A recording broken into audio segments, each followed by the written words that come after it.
നൂറുകൾ പറഞ്ഞാലും തീരൂല, ഇത് ഒരു ഗ്രന്ഥമാക്കി പ്രസിദ്ധീകരിച്ചാലും വാളുകൾ വേണ്ടി ആ തരത്തില. ഏറ്റവും അവസാനം ഇപ്പൊ കാന്തപുരം 5 കോടി രൂപ ഒരു മഹത്തായ സ്ഥാപനവും പള്ളിയും ബാങ്കിൽ പലിശയ്ക്ക് പണയം വെച്ചിട്ട്, സ്വന്തം മകന് വേണ്ടി പണയം വെച്ചിട്ട് കോടികൾ ഇവിടെ പലിശയാക്കി കടെടുത്തു എന്ന് പറഞ്ഞാൽ ഈ സുന്നത്ത് ജമാഅത്തിന്റെ നായകനായി അറിയപ്പെടുന്ന ഒരു മനുഷ്യനാണ് ചെയ്തത്. ഒരു മനുഷ്യനാ ചെയ്തത്. ആ തരത്തിലുള്ള അദ്ദേഹത്തിന്റെ ചെയ്തികളുടെ പരമ്പരകൾ പരിശോധിച്ചാൽ ഇത് വെച്ചിട്ട് മാത്രം, കാരണം സുന്നിന്റെ നേതാവ് ഇദ്ദേഹം എങ്ങനെ ചെയ്യണേ, സുന്നികൾ പോക്ക ജനങ്ങൾ വിലയിരുത്തും. അങ്ങനെ സുന്നത്ത് ജമാഅത്തിന് അകത്ത് തകർക്കാൻ ശ്രമിക്കുന്ന ഒരു വലിയ ദുശക്തിയാണ് കാന്തപുരത്തിന്റെ ഈ വിഘടിത പ്രവർത്തനം നടത്തിക്കൊണ്ടിരിക്കുന്നത്. അതിന്റെ ആദ്യത്തിൽ പറഞ്ഞത് ചാരനാണെന്നാണ്. ആരാ ചാരൻ എന്ന് ഞാൻ കാണിച്ചു തരാം. പിന്നെ പറഞ്ഞ് പരമ്പര ഇല്ല എന്നാ നേരത്തെ പറഞ്ഞു, ഇപ്പൊ പരമ്പര ഉണ്ട് എന്നാണ്. പരമ്പര പരിശോധിക്കണം എന്നാ ഇപ്പൊ പറഞ്ഞു. പിന്നെ ഒന്ന് പറഞ്ഞെന്തറിയോ, സലാത്ത് വിറ്റ് എന്നാണ്. ആയിക്കോട്ടെ, സലാത്ത് വിറ്റിന്റെ വാങ്ങിയതാരാ?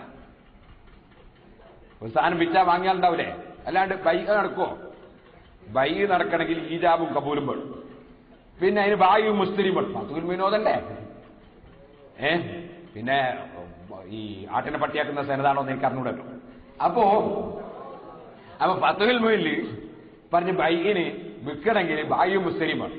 അപ്പൊ ബായി കാന്തപുരം ഉറപ്പിച്ച് വിറ്റത് അയാൾ.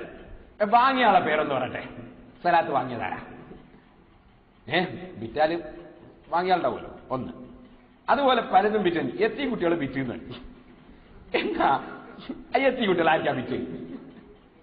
എത്തിയും കുട്ടികളെ വിറ്റിട്ടാരാ വാങ്ങി?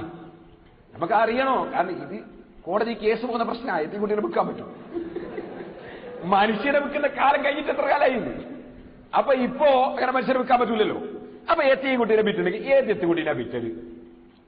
ഏത് എത്തിക്കുട്ടീനെ വിറ്റത്? ആർക്കാ വിറ്റത്? എത്ര പൈസ വാങ്ങി? ഇതൊക്കെ ഇവർ തെളിയിക്കണോ? ഇവര് വിചാരിച്ചെന്തറിയോ, മൈക്ക് കിട്ടിയ എന്തും പറയാനാ. മൈക്ക് കിട്ടിയാല് എന്തും പറയാനാ. അൽ ഖബീഥാതു ലിൽ ഖബീഥീന. അതേ ചീത്തയായ നാവ് ചീത്തയായ മനുഷ്യന്മാർക്കുള്ളതാണ്. അത്വയ്യിബാതു ലിത്വയ്യിബീന. നല്ല നാവ് നല്ല മനുഷ്യന്മാർക്കുള്ളതാണ്. ഖുർആൻ എന്തും പറയല. അപ്പൊ എത്തിക്കുട്ടീനെ വിറ്റ് നിങ്ങൾ പറഞ്ഞു. സമുദായത്തോട് പറഞ്ഞതാ. ഏത് എത്തിക്കുട്ടീനെ വിറ്റത്?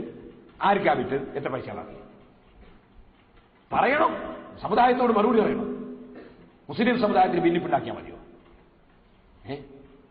മുസ്ലിം ഉമ്മത്ത് എത്ര വേദനിക്കുന്നൊരു സമയമായത്. റമളാനിന്റെ അവസാനത്തെ രാത്രിയിൽ കള്ളുടിച്ചിട്ട്, പകല് കള്ളുടിച്ചിട്ട്, നേരം വെളുത്തുകിട്ട് പത്രം വരുമ്പോ വിഷമദ്യം കുടിച്ച് ആശുപത്രിയിലായതിൽ മുസ്ലിമിന്റെ പേരാ. ഈ നിലക്ക് മുസ്ലിം ഉമ്മത്ത് വിഷമം അനുഭവിക്കുന്നു. മുസ്ലിം ഉമ്മത്ത് നശിച്ചുകൊണ്ടിരിക്കുന്നു. അപ്പുറത്ത് മുഹമ്മദ് നബി സല്ലല്ലാഹു അലൈഹി വസല്ലം സാധാരണ മനുഷ്യനാണെന്ന് പറഞ്ഞിട്ട് ഇവിടെ തേജസ്സിൽ ലേഖനാണ്. മുസ്ലിം ഉമ്മത്ത് ലോകൊട്ടാകെ ഷിയാക്കളും മറ്റു കക്ഷികളും ഇറങ്ങിയിട്ട് മുസ്ലിം ഉമ്മത്തിനിടെ പ്രശ്നം ഉണ്ടാക്കുക. ആ സമയത്ത് മുസ്ലിം ഉമ്മത്തിന് വേണ്ടി പ്രവർത്തിക്കുന്ന ഒരു പണ്ഡിതനെ സംബന്ധിച്ച് ഇത്തരം തോന്നിവാസം പറഞ്ഞവൻ അവൻ തെളിവ് പറയണ്ടേ? തോന്നിവാസം പറയുന്ന രാജ്യമില്ലേ? തെളിവ് പറയണ്ടേ? എന്നിട്ട് എന്താ പറഞ്ഞത്? കാന്തപുരം ചാരനാണ് പോലും. പണ്ട് ഒരാൾ പറഞ്ഞു, ഒരാളെടുത്ത ചീത്താറ്, കാട്ടം തിന്നുന്നവനെ, മൂത്രം കുടിക്കുന്നവനെ, ചാലം നാക്കുന്നവനെ എന്നൊക്കെ പറഞ്ഞു. അപ്പോ ഇയാൾ പറഞ്ഞ് ബിരിയാണി കഴിക്കുന്നവനെ, പാല് കുടിക്കുന്നവനെ, തേൻ കുടിക്കുന്നവനെ. അപ്പൊ ഒരാൾ ചോദിച്ചു, എന്ത് ചീത്തയാണ്? അവൻ തിന്നത് അവൻ സ്വന്തവും, ഞാൻ തിന്നത് ഞാനും സ്വന്തവും. അപ്പൊ ഓരോരുത്തരും അവനവൻ തിന്നത് ചൊല്ലു. അതല്ലേ സംഭവം. ഇനി ഞാൻ ചോദിക്കട്ടെ, അപ്പുറത്തിരിക്കുന്ന ആള് പ്രിൻസിപ്പാളായിട്ട് നടക്കുന്ന ഒരു സ്ഥാപനില്ലേ? ഉണ്ടല്ലോ. അതിന്റെ കാരണം ബഹുമാനപ്പെട്ട മാനുമുസ്ലിയാരുടെ മകളെ ഭർത്താവായിയാണ്. എന്റെ അറിവെങ്ങനെയാണ്. ഞാൻ ഇക്കാര്യം പറഞ്ഞില്ല, സനതൊന്നും ചോദിച്ചുകൂടെ. അപ്പോ മാനുമുസ്ലിയാർ ഇദ്ദേഹത്തെ മാനേജറാക്കിയില്ല. മാനുമുസ്ലിയാർ പ്രായമുള്ള ഒരു പണ്ഡിതനാണ്, പക്ഷെ മാനേജറാക്കില്ല. കാരണം മാനേജറാക്കിയാൽ പലതും കൈകാര്യം ചെയ്യണമല്ലോ. അതിന് ഇയാൾ പറ്റൂല എന്ന് മനസ്സിലായിട്ടുണ്ടാവും. കാന്തപുരം ഉസ്താദ് മകളെ ഭർത്താവിനെ മാനേജറാക്കി. കാരണം ഓരോരുത്തർ കൊള്ളുന്ന ആളല്ലേ ഓരോന്നിനും നിശ്ചയിക്കുക. അതേ സമയത്ത് മകളെ സംബന്ധിച്ചിടത്തോളം വാസ്തവത്തിൽ മകള് പട്ടിണിയായി പോകാൻ പാടില്ലല്ലോ. അതുകൊണ്ട് ജോലി കൊടുത്തിട്ടുണ്ട് അവിടെ. കാരണം മകള് പട്ടിണിയായി പോകാൻ പാടില്ലല്ലോ. അതുകൊണ്ട് ഏതോ ഒന്നിന്റെ പ്രിൻസിപ്പാളാക്കിയിട്ടെന്റെ അറിവ്.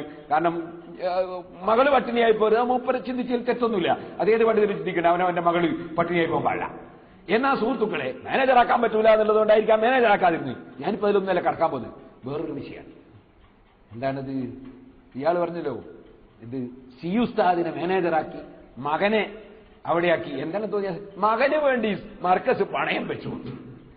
മർക്കസ് പണയം വെച്ചു മകന് വേണ്ടിയിട്ട്. അതൊക്കെ ഞാൻ മുമ്പ് വളരെ വിശദമായി വിശദീകരിച്ച വിഷയമാണ്. ഇരിക്കട്ടെ, ആ ഭാഗത്തിൽ ഞാൻ മുമ്പ് വിശദീകരിച്ച വിഷയമാണ്. മകന് വേണ്ടി ഒരു പണയവും വെച്ചിട്ടില്ല. മർക്കസു സലക്കാവത്ത് സുന്നിയുടെ ഒരു സ്വത്തും ഒരു മകന് വേണ്ടിയിട്ടും പണയം വെച്ചിട്ടില്ല. പച്ചക്കള്ളം പറഞ്ഞതാണ്. ഇരിക്കട്ടെ, പറഞ്ഞു വരുന്നത് ആ പച്ചക്കള്ളം ഇങ്ങനെ പറയുന്ന കൂട്ടത്തിൽ കുടുംബത്തിലുള്ള ആളെ മാനേജറാക്കി മൂപ്പർക്ക് തീരെ പറ്റാത്തൊരു സംഗതിയാണ്. എന്നാൽ ഇയാൾ കുറച്ച് ദിവസം കഴിയുമ്പോൾ നബി സല്ലല്ലാഹു അലൈഹി വസല്ലം തങ്ങളെ കുറ്റം പറയാൻ തുടങ്ങും.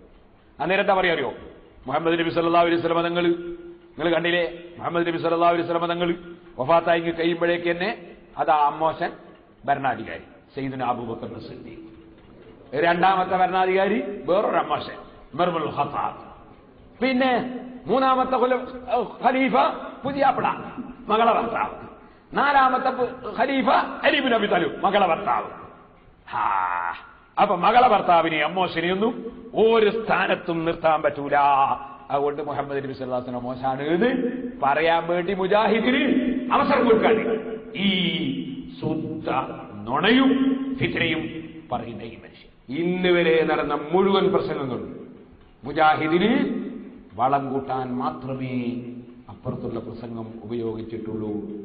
അതേ സമയത്ത് നാദാപുരത്ത് കണ്ണ പ്രസംഗം ഞാൻ എത്രയോ നടത്തി. ഇവരുടെ ഇതുപോലത്തെ ഓരോ ക്ലിപ്പ് കൊണ്ടുവന്നിട്ട് സെലഫി ഇതുവരെയും കേൾപ്പിച്ചിട്ട് ആ വിഷയം തൊടാതെ പ്രസംഗിക്കുകയാണ് ഞാൻ ചെയ്തത്. മറുപടി ഇല്ലാഞ്ഞിട്ടല്ല, അതിനൊക്കെ മറുപടി പറയാനില്ലാട്ടോ. ഒക്കെ നേരത്തെ ഓർമ്മപ്പെടുത്തി റസൂലുള്ളാഹി സ്വല്ലല്ലാഹു അലൈഹി വസല്ലമ തങ്ങളുടെ മുടിയിൽ കാന്തപുരം ഉസ്താദിന് ആദ്യം ലഭിച്ച മുടിയുടെ സനദ് ഉസ്താദിന്റെ കയ്യിലുണ്ടെന്നും അത് തങ്ങൾ ഉസ്താദിന്റെ കയ്യിലേക്ക് കൊടുക്കുകയും അത് ബന്ധപ്പെട്ടാൽ കാണിച്ചു കൊടുക്കാമെന്ന് ഉസ്താദ് പറയുകയും ചെയ്യുന്ന കൂട്ടത്തിൽ ഉസ്താദ് ഔദ്യോഗികമായി ബന്ധപ്പെട്ടാൽ എന്ന പരാമർശം നടത്തിയിട്ടുണ്ട്.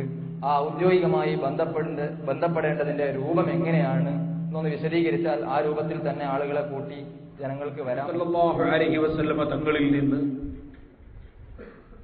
മഹാനായ ശൈഖുനാ ഉസ്താദ് അവർക്ക് പരമ്പര മുഖേന ലഭിച്ച